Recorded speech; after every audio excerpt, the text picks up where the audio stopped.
మంత్రి కృష్ణారావు గారు ఆ మధ్యన ఆదిలాబాద్ జిల్లాలో ఆయన పోయినాడు. పోతే అక్కడ వాళ్ళు అడిగినారు కృష్ణారావు గారిని, సార్ మాది రెవెన్యూ డివిజన్ చేయాలా మాది అని చెప్పి ఏదో కోరిక కోరినారు.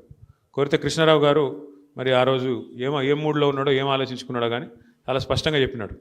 ఏమని, మళ్ళీ మా ప్రభుత్వం వస్తుందో రాదో నాకు తెలియదు, మళ్ళీ నేను గెలుస్తానో లేదో నాకు తెలియదు. ఆయనకు తెలియదేమో కానీ కొల్లాపూర్ ప్రజలకు తెలుసు, మళ్ళీ గెలిచే సమస్య లేదు, ఖచ్చితంగా ఈసారి ఓడగొట్టేది పక్కా. ఎందుకంటే నేను ఆయన మీద ఏదో కోపంతో చెప్పట్లేదు, ఆయన మీద వ్యక్తిగతంగా నాకు కోపం ఉండాల్సిన అవసరం కూడా ఏమీ లేదు.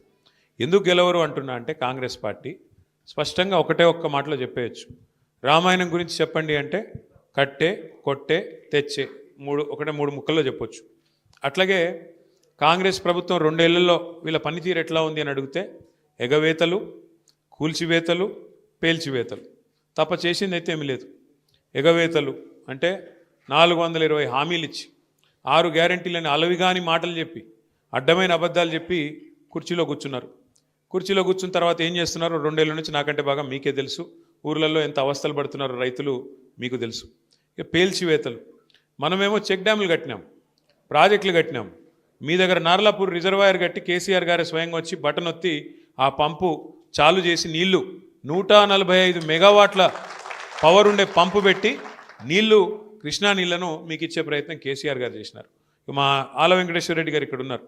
ఒక్క దేవరకద్ర నియోజకవర్గంలో 36 చెక్ డ్యాములు కట్టినారు కేసీఆర్ గారు, ఒకటే నియోజకవర్గం నేను చెప్పేది. అట్లా ప్రతి నియోజకవర్గంలో అద్భుతమైన పనులు జరిగినాయి. మనమేమో ఆ పని చేసినాం, నిర్మాణం చేసినాం, వీళ్ళేమో విధ్వంసం చేస్తున్నారు. ప్రపంచ చరిత్రలో ఎక్కడైనా సరే చెక్ డ్యాములు కట్టాలి, చెరువులు కట్టాలి, నీళ్ళు ఇవ్వాలి అనే పద్ధతిలో ఆలోచించిన ప్రభుత్వాలను చూసినాం. కానీ మేడిగడ్డను పేల్చేయాలి, చెక్ డ్యాములను పేల్చేయాలి, అవసరమైతే ఆ బ్యారాజీని కూలగొట్టైనా సరే రాజకీయంగా లాభం పొందాలి అనే వికృతమైన ఒక కుసంస్కారమైన ప్రభుత్వం, కుసంస్కారమైన పార్టీ బహుశా భారతదేశ చరిత్రలో ఒక కాంగ్రెస్ పార్టీ మాత్రమే.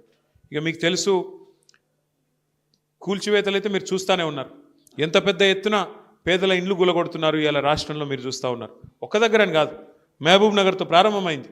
నాకు గుర్తున్నది, అక్కడ పాపం దివ్యాంగులు కొంతమంది కాళ్ళు చేయాలి సక్క లేని వాళ్ళు కాలనీ కట్టుకుంటే వీళ్ళ ప్రభుత్వం వచ్చినాక మొట్టమొదటిసారి కూలగొట్టిందే ఆ దివ్యాంగుల కాలనీలో పోయి మొత్తం ఇళ్ళని కూలగొడితే మా సీనన్న పోయి వాళ్ళందరికీ అన్నం పెట్టి పాపం ఎండకు ఎండుతూ వానకు నానుతుంటే పోయి వాళ్లకు ఆశ్రయం ఇచ్చి కాపాడినాడు శ్రీనివాస్ గౌడ్ గారు.